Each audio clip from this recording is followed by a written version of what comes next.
You never lost the athlete in you.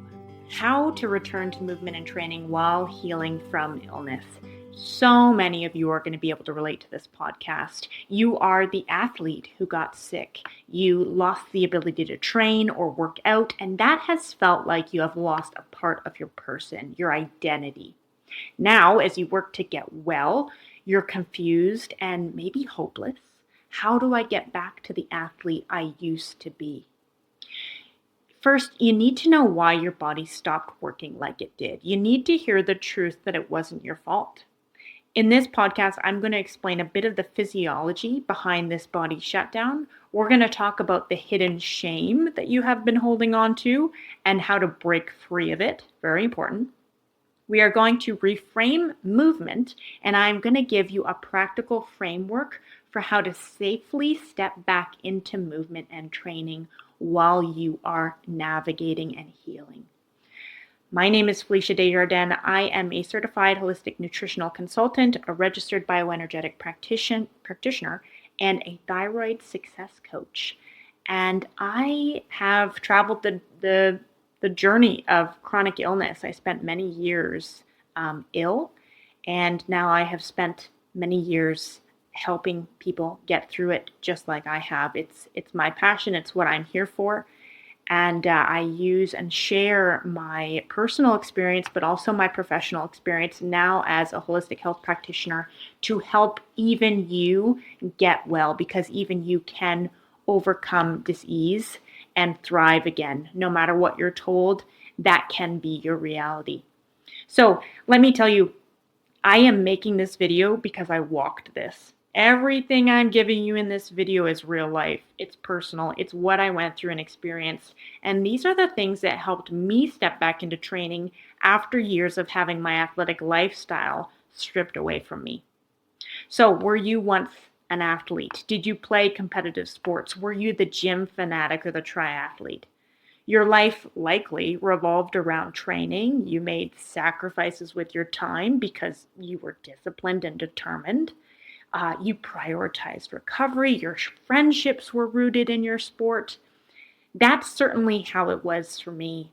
And then I got sick, and I couldn't run or train, and I couldn't get through a workout. And eventually, in the worst of it, in the worst years, I could hardly walk, and I would actually have to get my mom to take me out for walks around the park, and she'd have to quite literally hold and support me. So you're the athlete, illness hits, your capacity drops, but then that identity crisis kind of begins. Am I right? It didn't matter how many people told me your identity is in Christ, not in your training or your sport. Of course, they're right, but that statement also ignores kind of who God created me to be. And if you're anything like me, He created me with a love and a passion for fitness and training. It's built into me. It fuels me like it does for so many of you. So no, I didn't lose who I was, but I absolutely mourned the loss of the ability to live out this part of my identity. Important distinction there, and important to acknowledge this. So I know that there are many of you who can relate to this. Many of you are in the midst of this extremely difficult part of your healing journey, and navigating movement and navigating the loss of being able to move like you could is really hard. So you're likely feeling ashamed that you can't just be stronger and more disciplined. What's happening to me? Why can't I be like I was? As if it's your choice or failure leading you here. Many of you are embarrassed at how far you've fallen. Maybe you've lost hope altogether. Some of you will feel like you've lost a part of yourself. How do I cope? How can I walk around in public like this? If only people knew who I used to be. Guilt, shame, embarrassment, and fear. These have likely, if you're walking through this, become kind of the new normal.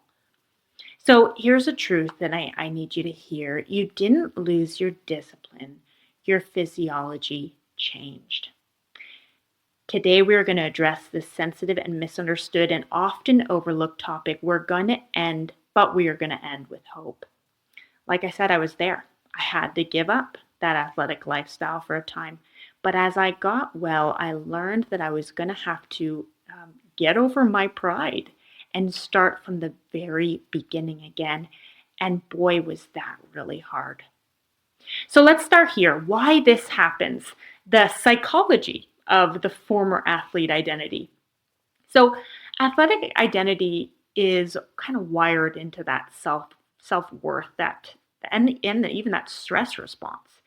As athletes, we're very accustomed to that dopamine and achievement reward pathway that we experience through our training. And if God created you with a passion for fitness, you know this intimately. And when illness limits capacity, it feels like you're losing a part of yourself. And many women try to push through and then they experience a crash, or they get to a point where they avoid movement altogether, and it facilitates this shame cycle. You might be one of those too. You might have experienced both of those things. So I want to introduce this idea. You are grieving a version of yourself. And I want you to hear me. Grief requires compassion, not punishment. I want to encourage you, if you are taking notes and you want steps to take, here's step 1. Allow yourself a space to grieve. Now, I don't want you to necessarily stay there, but I want you to take some time, maybe a day or a couple hours. Maybe you need half an hour alone crying. Whatever you need, take time to allow yourself to confess this grief and sadness to the Lord. He knows who He created you to be. He understands that this is hard for you. So take some time to pour out your heart to Him. If you're listening to the things that I'm saying and you're going, oh my gosh, this is validating, this is what I'm experiencing. I know this shame. I know this guilt that I'm going through. I want you to take a minute to acknowledge this grief and let yourself process that. That's going to be step 1. Now next, the physiology, why movement feels impossible during illness. So I'm gonna go through a couple kind of basic things. And of course, this is going to depend, the specifics of this are going to depend on what exactly you're going through. But no matter what you are going through, any type of illness is going to be rooted in some level of inflammatory response, right? And when we talk about inflammatory response, of course, there's a broad spectrum of inflammation. But no matter which spectrum, no matter which inflammatory pathway you're experiencing, you are experiencing inflammation. And this is going to, of course, have some downstream effects for almost everybody. You're going to get a downregulation of your vagal tone. Many of you are aware of the vagus nerve and the broad range of things that the vagus nerve is responsible for. One of the simple ones being motility of your gut. You are likely experiencing a downregulation of that to some degree. Poor gut health, poor vagal tone. This is going to lead into, or vice versa, you might have had this first, but an HPA axis dysregulation. So we're talking about that stress response, that hypothalamic pituitary axis that regulates how your body is coping with stress. Inflammation, a lot of you, when you're going through illness, there is this perceived level of stress. You're carrying a big emotional burden. So there's that is triggering that HPA response and that chronic cortisol. But inflammation in and of itself in the body is also going to stimulate that axis and that cortisol response. And so that upregulated chronic cortisol response is also going to wreak havoc on your body and play with energy and capacity. You might be experiencing some hormonal disruption in the midst of this, right? With all this inflammation, this change in vagal tone, this change in stress response, and this upregulation of cortisol, your thyroid and your adrenals, of course, these things are going to be affected, and that may trickle down even into your sex hormones. And of course, we're going to get changes there. We might experience reduced strength and endurance. And then, of course, mitochondria dysfunction. This is going to be a big one. Your body right now is trying to get through this. And mitochondrial dysfunction is a big part of a lot of chronic illness, and that's going to reduce your energy. So I want to focus on this truth. Your body is not betraying you right now. It's protecting you. I'm highlighting these kind of simple concepts: mitochondrial dysfunction, HPA axis dysregulation, poor vagal tone, chronic inflammation, because I want you to see that in the midst of chronic illness, there's so much going on. And there are things physiologically that need to be addressed. And right now, in the midst of that, your body is protecting you. Its main goal is to keep you safe and to help you get well. We have this, this change in thinking over the last number of years that we forget that our body is built to heal. It's programmed to try to heal and recover and replenish and restore. It knows God built the body very purposefully, and designed it beautifully, that it doesn't forget how to heal necessarily. So that's where your body is right now. I want you to embrace this, because if you can embrace this and understand and view yourself from this perspective, hey, my body is not breaking down, it's not shutting down on me, it's not betraying me, it's protecting me. Well, then you can get on board with what your body is trying to do, and it's going to change the way that you approach your healing journey and how you get back into movement. So we've done the psychology, the physiology. Let's talk a little bit more about that hidden shame. Why women don't talk about this.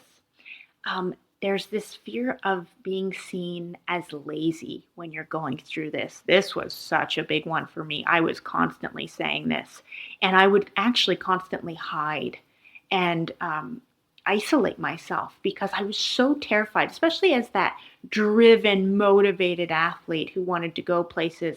I was now so terrified of being seen as lazy. There's this feeling like you should know better. I'm the athlete. I'm supposed to be healthy. I'm supposed to know better. There's going to be this comparison to your old self. We're going to talk about this. There's also going to be comparison to others, especially social media culture. If you're the athlete, likely your social media feed is filled with athletic videos. People PR, like their PR videos, gym videos, all this stuff. And that's what you're being flooded with. Yet you're not in the position to live that out right now. And that's going to be a big part of that shame cycle. And then many people feel alone. It is a really an isolating process when you're in this chronic illness world and you feel like there's nobody to turn to, nobody's helping me, the medical system is shunning me, the natural world is confused, it's all confusing, and nobody knows what this is like. Again, it goes back to they're going to think I'm lazy. I should just be able to push through. So there is this part of shame that comes from isolation. Now, talking about this, why am I talking about this? Why am I pointing out these things? Because like I said before, as we talk about this openly and honestly, we can approach these shame cycles and these thought patterns with compassion. And that's what I want you to do now, is to approach and acknowledge this with compassion so that you can move forward. And on that note, where do we go from here? So before we get to the framework of how to step back into movement, we have to start with the mind. Okay, holistic healthcare is all about understanding and approaching our health on a mind, body, and spirit level. These are three parts of us that are one. We can't separate them out. So you need to reframe your movement journey and let go of thoughts and beliefs that are holding you hostage. I'm telling you, when you can let go of these thoughts and reframe your approach, your world will open up again.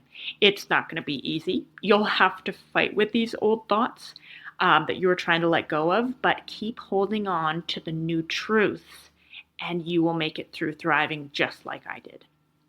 So within the last couple of years, since my healing journey really started moving, I have been able to train 5 times per week again. I've entered competitive swim meets. I've done 2-day team CrossFit competitions. I've been able to re-enter my athlete lifestyle, and it's because of this work that I did right here, this mindset work. So there's 3 points I want to share with you that changed everything for me.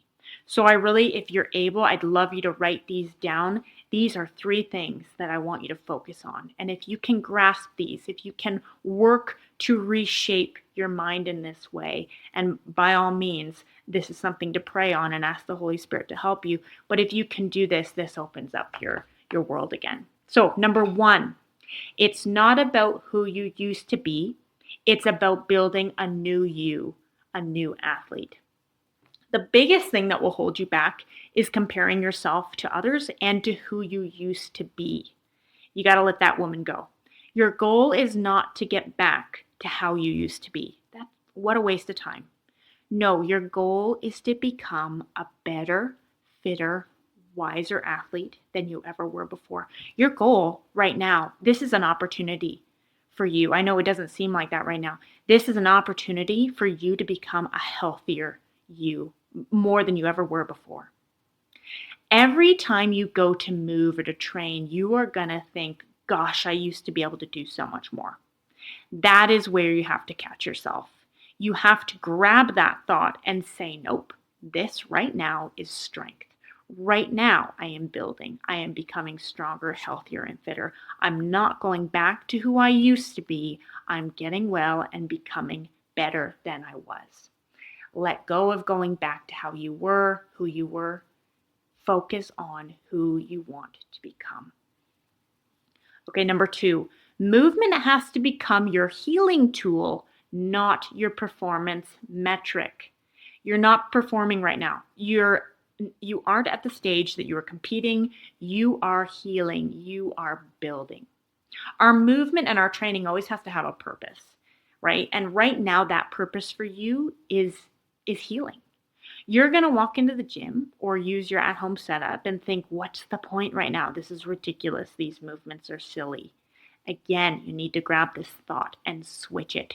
Your goal right now with movement is healing. When you can hold on to this, those silly little stretches you need to start with, those become meaningful. Those become an achievement, not an embarrassment. Number 3, I like this one. Love this one. Sometimes stopping or modifying is success. This was so hard for me because, like most of us athletes, not only are we driven and determined and ready to push forward, but a lot of us amateur athletes fell into this ineffective training method that we have to be operating at 100% all the time. Every workout has to be intense. Every workout has to be RPE 8 to 10. The top, I want to deconstruct this here. The top tier professional athletes don't operate this way. Think about, professional endurance athletes. 70 to 80% of their training is in zone 2, not zone 4 or 5. And when we talk about zone 2, that's that level of if you were sitting on a bike or going for a run with someone, you could maintain a conversation with them the whole time, right? We are not supposed to be operating at 100% capacity at every workout. Rest and recovery is a huge part of a professional athlete's schedule, and yet most of us don't even schedule in mobility sessions or simple foam rolling times. We are fooling ourselves when we are healthy and well to think we need to operate at max capacity. But now, as an athlete who is healing and in recovery, your routines need to look drastically different. You need to give yourself lots of room to modify as you go because the priority is building up your nervous system first, not just your muscle or aerobic capacity. That's not what we're working on right away here. If you go in and plan a workout and realize that it's not going to happen, don't stop right away. Don't get discouraged. Get purposeful and intentional. Okay, my body isn't accepting this movement right now, but I know I could do this instead. And if you're able to do it, that's a win. If you're also going in And even, you're going with a good mindset. Okay, what I originally planned isn't working. I'm going to modify. I'm going to go to a lighter movement. I'm going to go to a really easy, maybe I'm just going to do some stretching. And you're still not able to do it that day. There are many days in the midst of healing from chronic illness where I moving that day wasn't going to happen. And it was a win to listen to my body and go and rest. So once I embraced this, I actually started to make progress, because before I set my expectations high. I set my, I'm going to go out and have a full workout, and I'd get in there, wouldn't be able to do it, and then I would just stop. But now with this understanding that stopping or modifying is success, I was able to go in, realize that what I planned wasn't working, modify, and then I got something done. And then slowly over time, I kept building. So to summarize this, when I started letting go of who I was and embraced movement as healing, I started with the most basic of stretching protocols. I wasn't even doing a workout. I literally had to start with stretching and mobility moves. Then I moved into what I used to see as silly Pilates or yoga moves.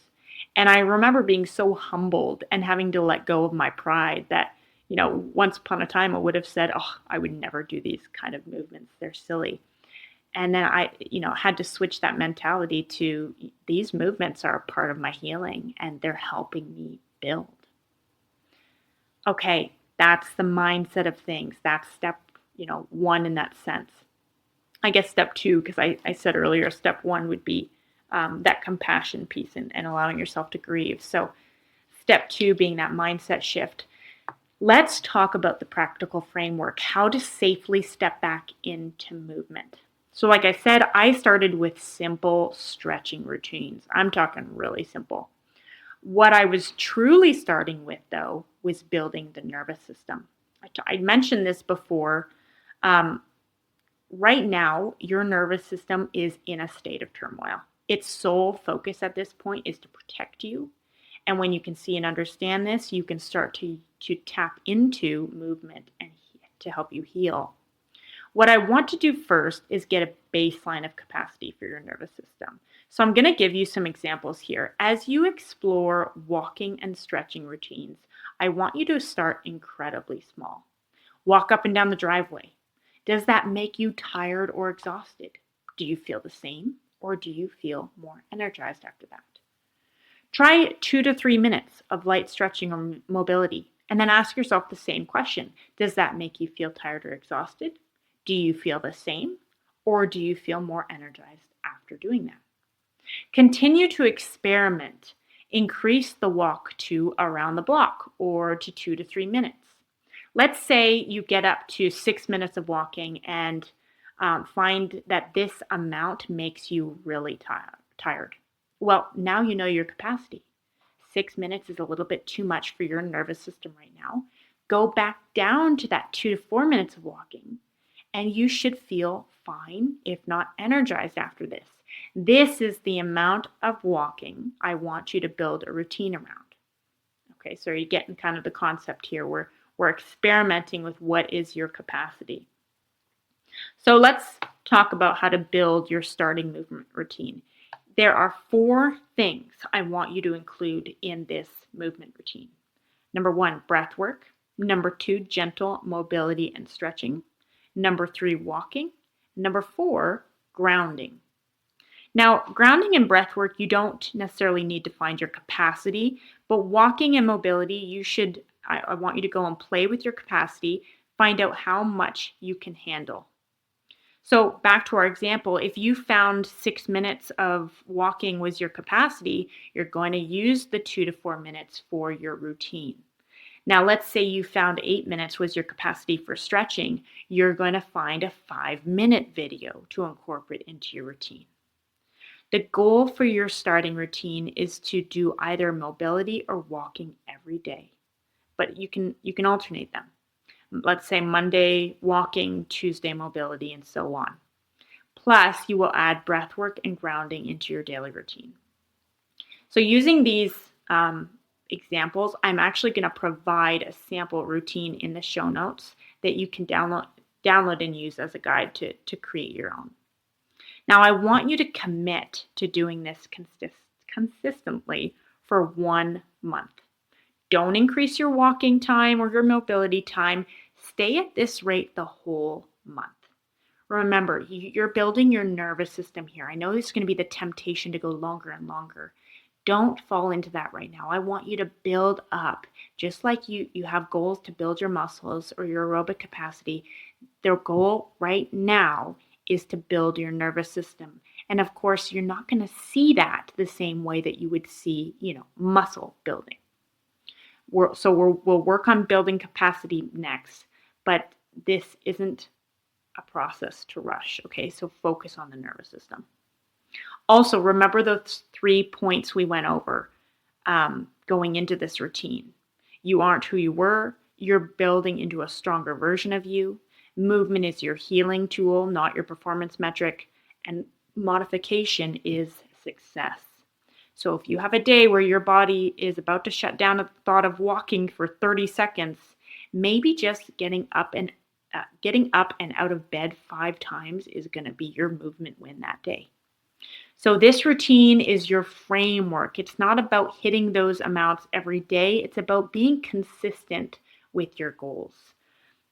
If you have to change the movement or time spent in that movement that day, but you're still doing a little bit of something, be it just the grounding and breath work, those are still steps forward. Those are still wins.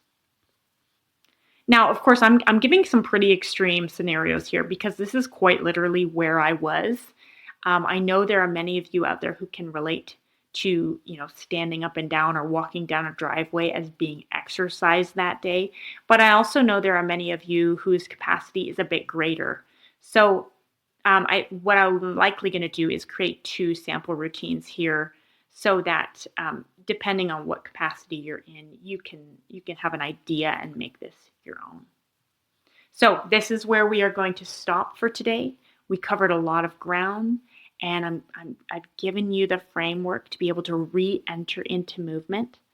Put together your own routine. This is your homework. Put together that routine. Use the guides that I've given you. Stay consistent with it for 1 month, and then come back here to go through part 2, how to build capacity. Okay, I hope you've loved this. I hope there's been some freedom here. Maybe you've shed some tears. Maybe you're excited and hopeful again. That's what I'm hoping for. Again, I'm on the other side of this. You can get well. Even you can overcome illness and thrive again. So I want you to embrace that and to live in the hope of that. Okay, I will see you in the next video.